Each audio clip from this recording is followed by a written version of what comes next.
എനിക്കെതിരെ അഹങ്കാരം കാണിക്കുന്ന എല്ലാ തിന്മയുള്ള ശത്രുക്കളും ഇപ്പോൾ നിശബ്ദരാകട്ടെ.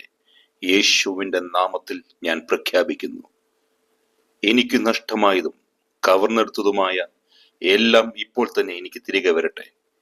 യേശുവിന്റെ നാമത്തിൽ,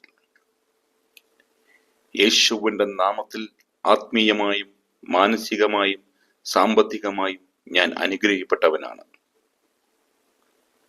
ദൈവം എനിക്ക് തരാൻ ഉദ്ദേശിക്കുന്ന വിടുതലും അനുഗ്രഹവും വേഗത്തിൽ ലഭിക്കട്ടെ. എനിക്കെതിരെ പറഞ്ഞ എല്ലാ ദോഷവാക്കുകളും ഫലമില്ലാതാകട്ടെ. യേശുവിന്റെ നാമത്തിൽ എനിക്ക് ശക്തി തരുന്ന പരിശുദ്ധാത്മാവാൽ ഞാൻ നിറഞ്ഞിരിക്കുന്നു. യേശുവിന്റെ നാമത്തിൽ ഞാൻ എപ്പോഴും ശരിയായ സ്ഥലത്ത് ശരിയായ സമയത്ത് ശരിയായ കാര്യം ചെയ്യുന്നു എന്ന് ഞാൻ പ്രഖ്യാപിക്കുന്നു.